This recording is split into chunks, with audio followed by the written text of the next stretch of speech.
That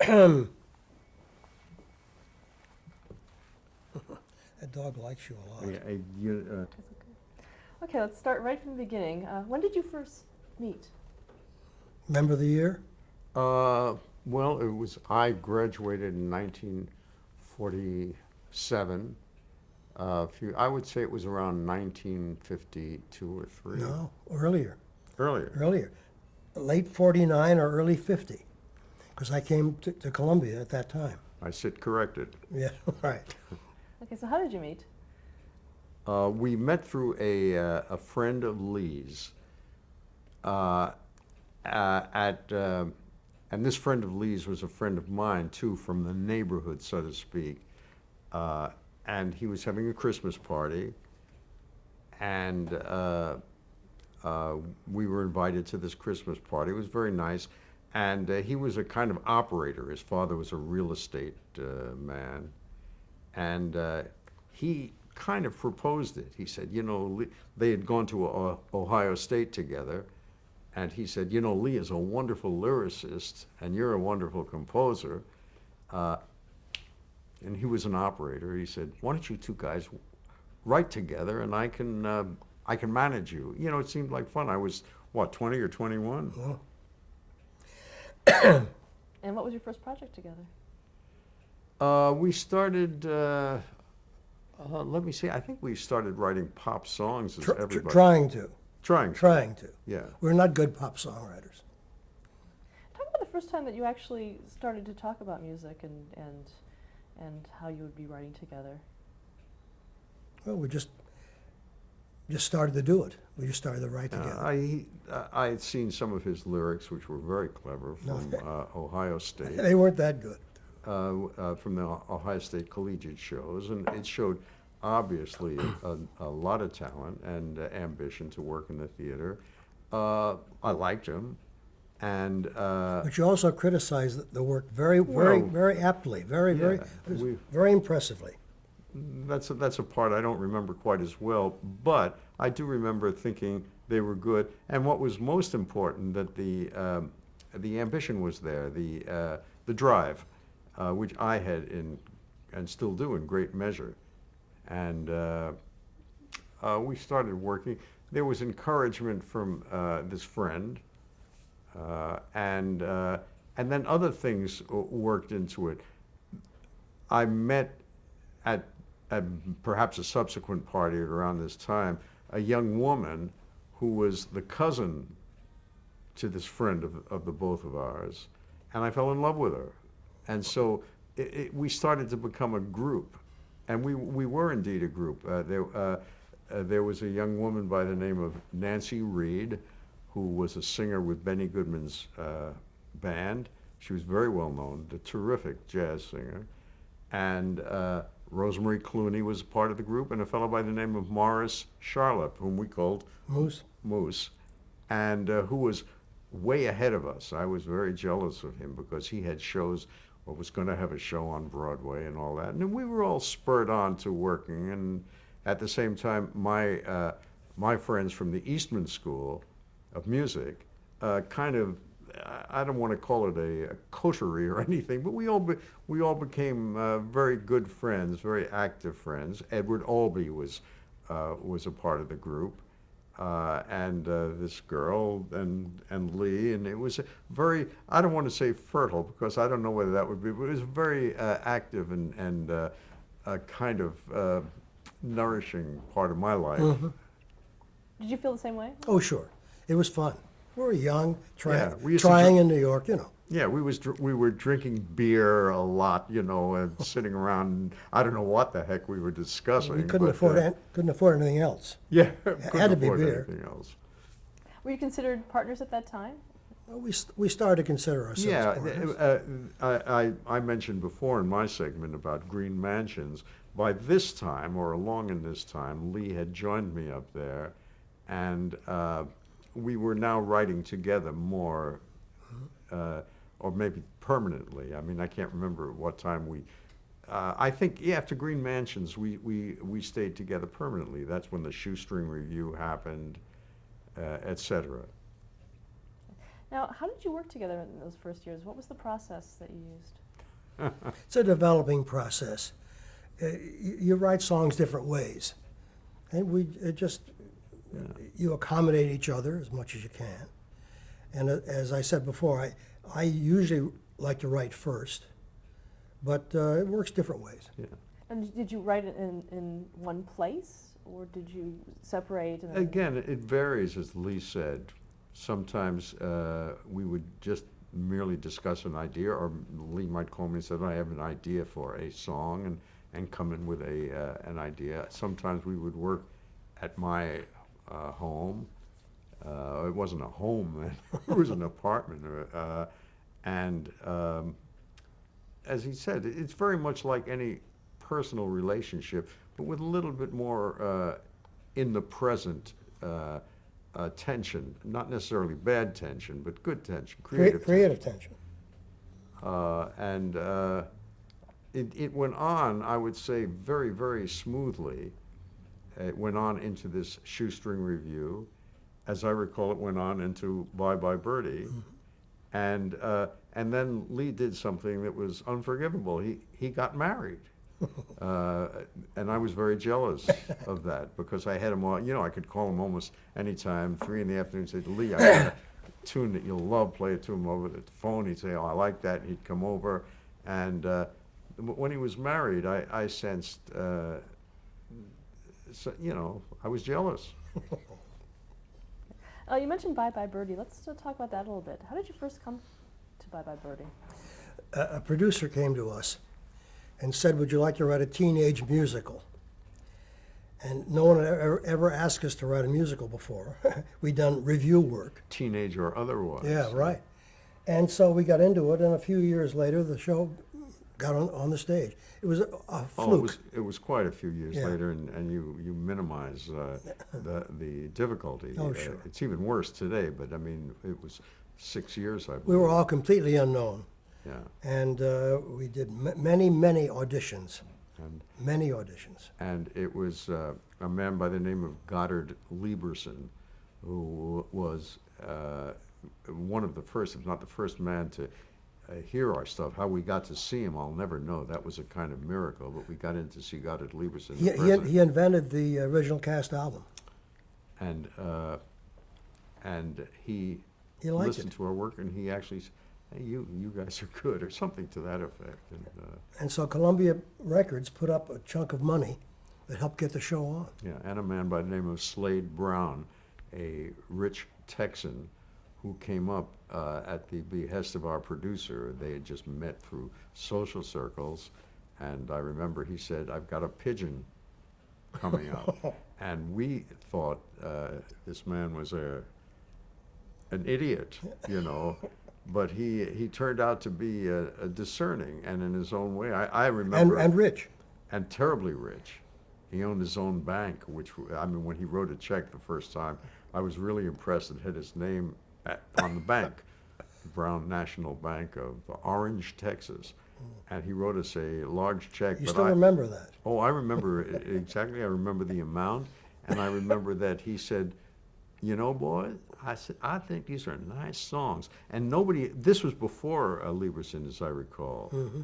And nobody had really said so. So I was convinced he was an idiot. Nobody had ever, he said, no, I like this. And he kind of nudged me off the piano bench and played a little bit of what was put on A Happy Face.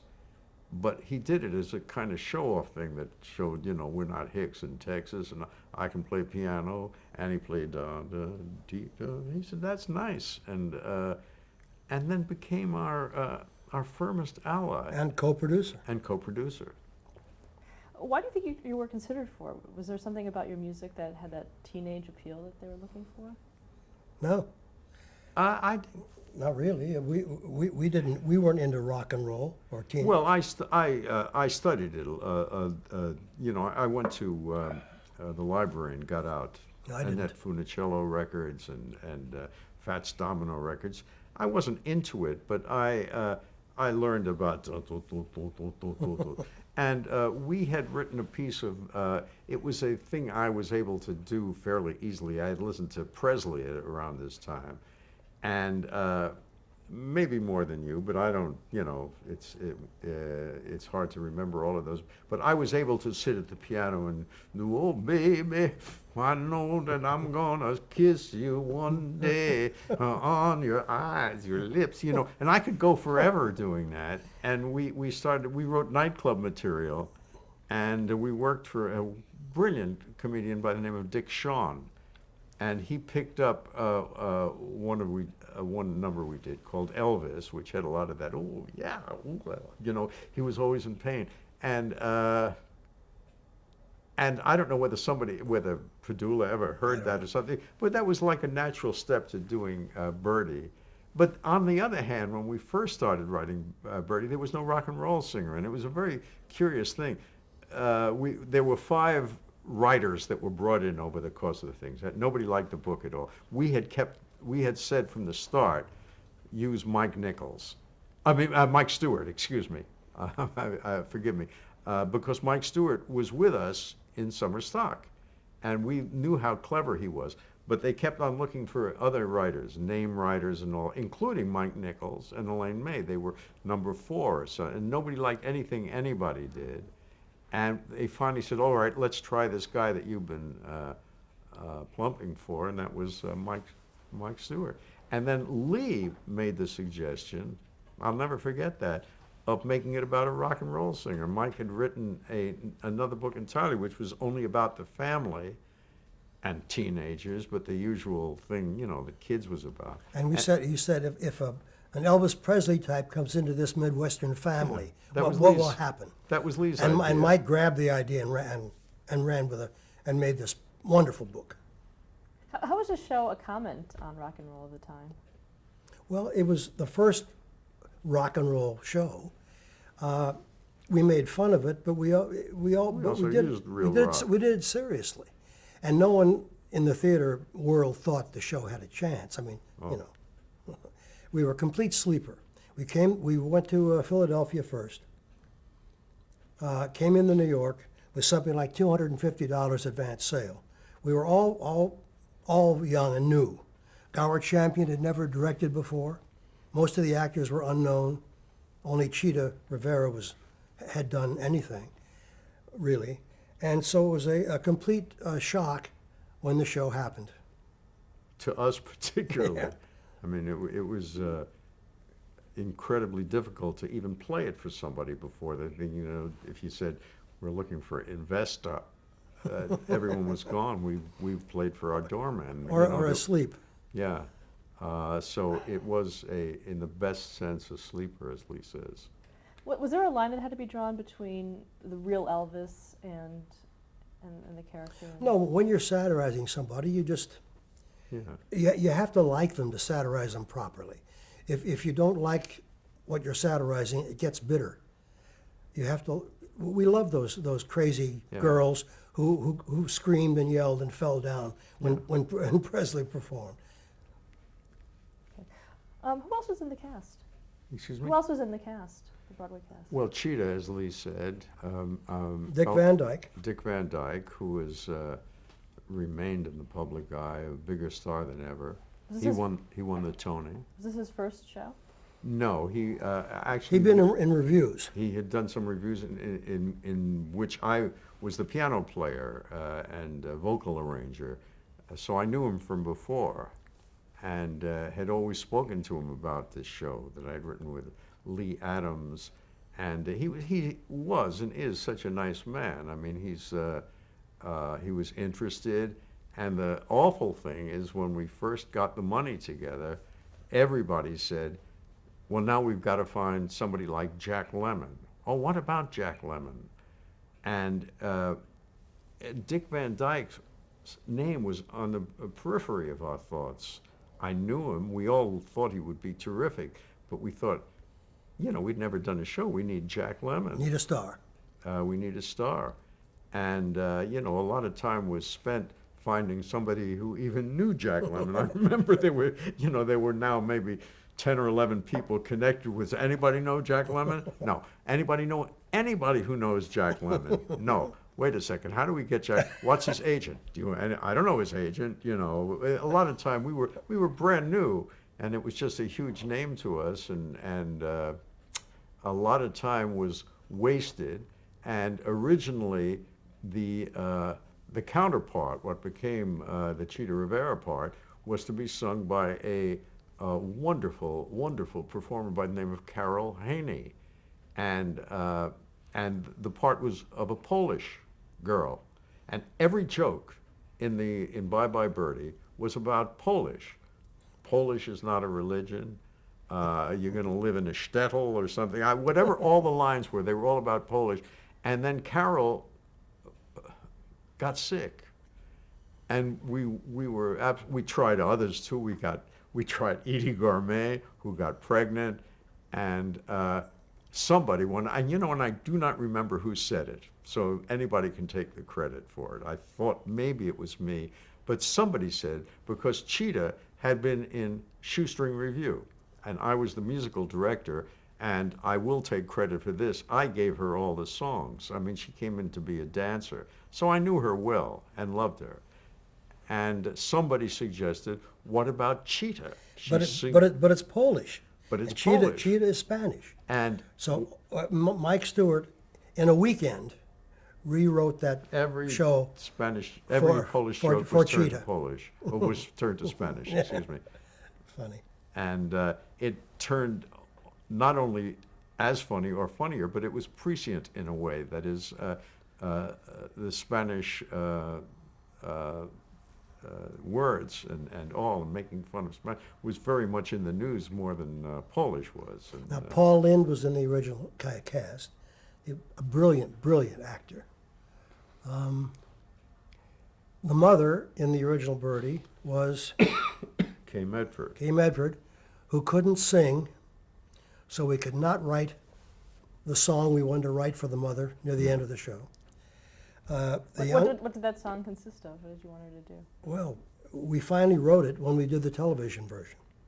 With Tyne Daly. Yeah, with Tyne Daly. Also, the young male lead, the Hugo, was Michael J. Pollard, Yeah. who also could not sing. So our song "One Boy," which was supposed to be a duet, turned out to be a solo. Yeah. And that's a funny story, because Michael Pollard is a really strange young man. Well, a strange man now, but at the time, and I met him in the men's room, and Gower had seen him in a play, and he said, "That's an interesting." Gower said, "We got to have that face on the stage." Yeah.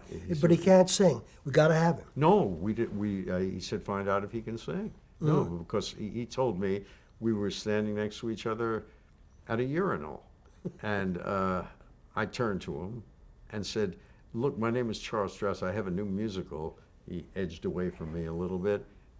This is true. I mean, it sounds like, but it's because I've told this many times, but it's absolutely true. And I said, "Do you sing?" And he said, "Yeah."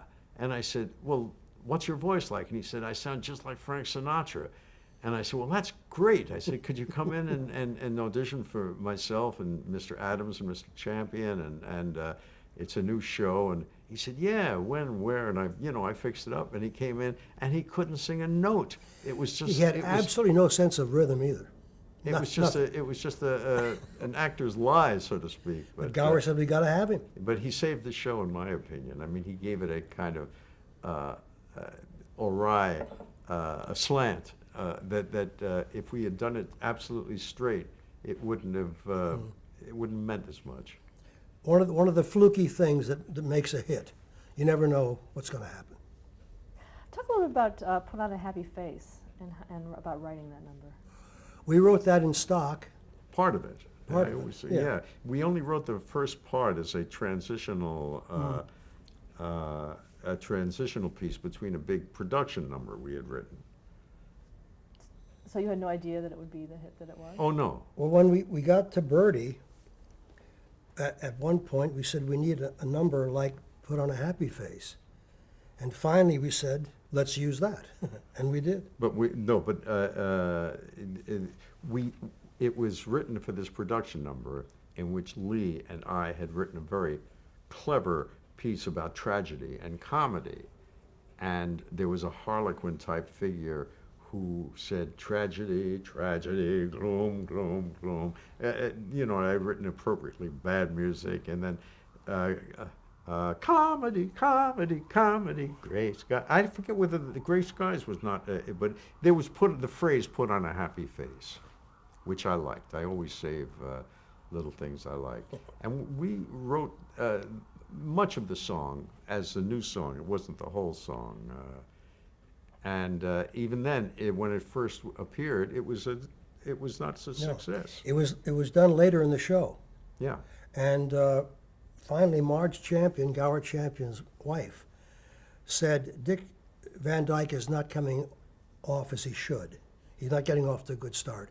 Could that number be put further up in the first act and to give Dick something to start with? And it did, and it worked. Yeah. From then on, Dick was terrific in the show. What was your reaction to winning the Tony Award? Shock. Yeah, certainly shocked, but I wasn't aware of its meaning. I can't say fresh out of music school, but I was still connected to that life, and it didn't mean what it meant. I remember saying to this girl I was going with, who turned out to be my wife, we're getting a free meal because the Antoinette Perry Award. Before television. Yeah, it meant nothing to me or little to me. I said, there's some kind of award that we won, and they're giving us a hot meal at the Waldorf Astoria.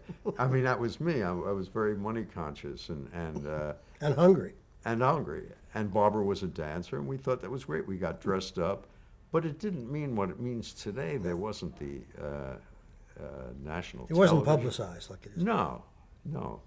Of course, now in our publicity, it means a great deal to us, the award, and it actually did mean that. But we were, I was, so it was a pleasant surprise, but it wasn't that shock.